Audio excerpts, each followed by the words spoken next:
You want it? You want it? Come and get it. Come and get it.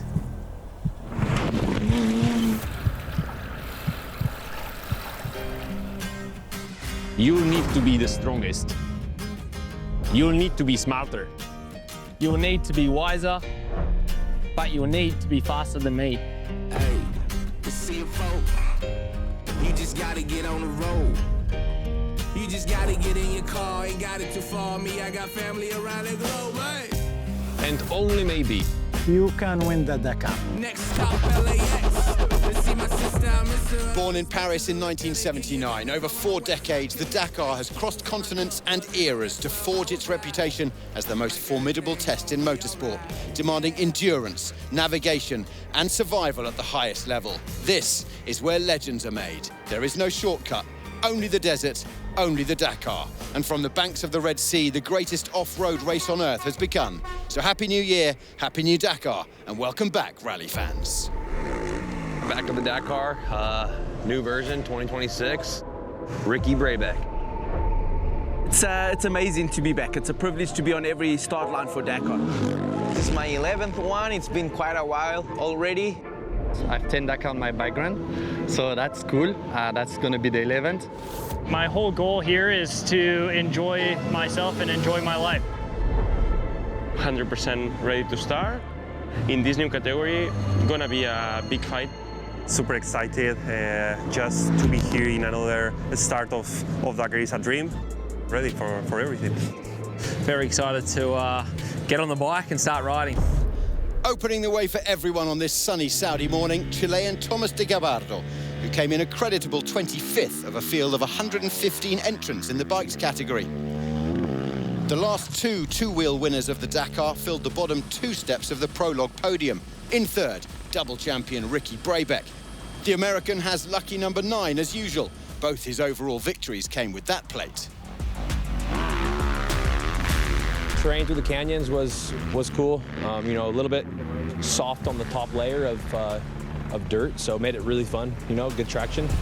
2 seconds quicker than Brayback was last year's runaway, or ride-away, winner, Daniel Sanders. In his 6th Dakar, the Australian's title defence has started well, as he bids to become the first rider since 2015 to go back-to-back. Yeah, not too much navigation, but super fast, not too much technical stuff. So it was look up and don't back off and go as fast as you can. That leaves us with the story of the day and a Dakar record breaker. Last year's breakthrough star and winner of Rally 2, Edgar Canet, today became the youngest ever winner of a Dakar special on 2 wheels. At 20 years, 9 months and 18 days, the Spaniard has taken that honour from Mason Klein. New year, new category, new Dakar, and yeah, after a lot of work, win my first stage, my first prologue in the overall, feels really good. In bikes, the times today do count, which means our first classification is both the prologue result and the overall standings, with familiar names Luciano Benavides and Ross Branch making up the top 5. A good day for Canet, but Niels Derrick wanted to can it. The Dakar can be a long, lonely road to walk when things don't go your way.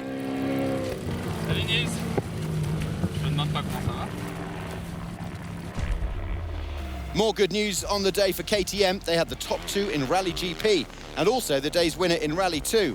Bassworld KTM's Michael Doherty followed up 2 outright stage wins last year with a category victory right off the bat in 26.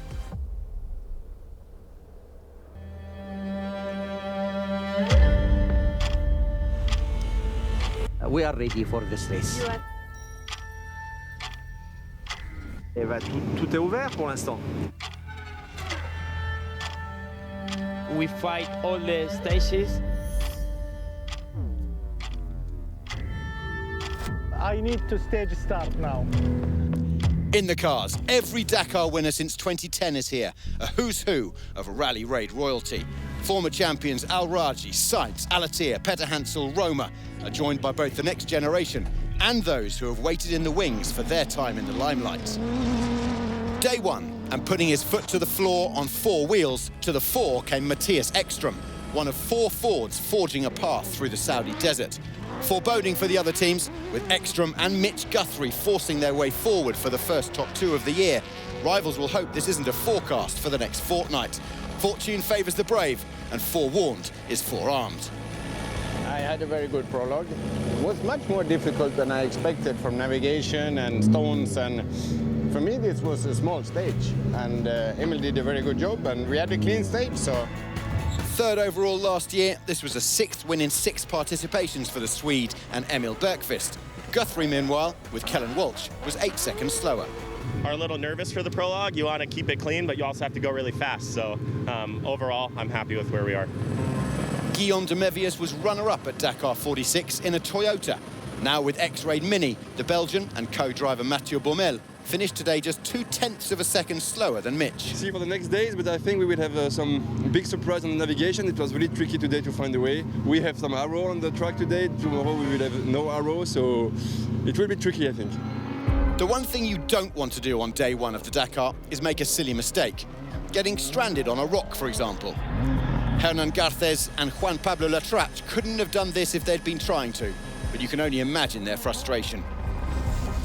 They did get going again after about 40 minutes, and when he's not driving, Garcés is the world's largest producer and exporter of, wait for it, cherries. Insert your own on-the-cake joke here. As you'd expect, they weren't the only crews in trouble today. This is Daniel Schroeder and Henry Kohn. You know what? I'm the fucking...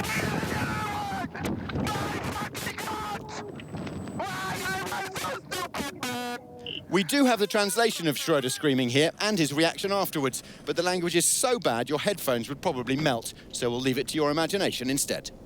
A good day for Ford, and the rest of the field better not be scared of dinosaurs, because combine the velocity and this Raptor, and you get a Velociraptor. Defender are at Dakar 2026, making their debut as a factory team, and they're here with Sarah Price, Rokas Baszuska, and the granddaddy of Dakar, Stefan Peter-Hansel. Il va falloir avoir une approche un peu différente, une stratégie différente, mais c'est ça qui me plaît en fait, de faire quelque chose de différent de ce que j'ai fait pendant 35 ans. And it was a good start for the team, who had a 1-2-3 in the class, with Sarah Price coming out on top. And it's not just Peter-Hansel in a new machine this year. Kevin Benavides, twice winner of the bikes category, is in a challenger. ¿No podías estar lejos del Dakar?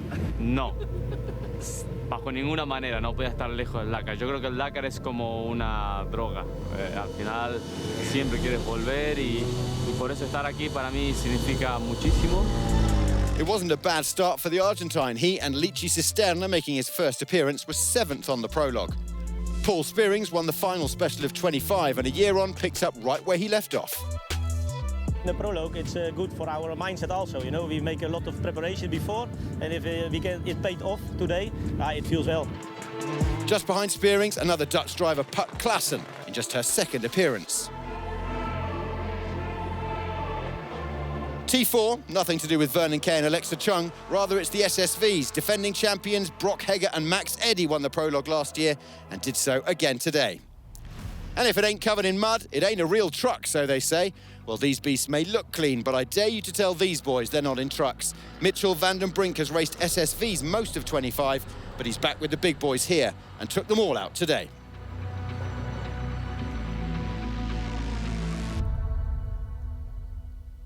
We've waited a whole year for Dakar 48 and it's finally here. So in the immortal words of Simon from Blue, the good times, my friends, they're coming around again. It's my privilege to be back with you, my Dakar friends. Thanks for having me in your ears and on your screens once again for the very best start to a new year.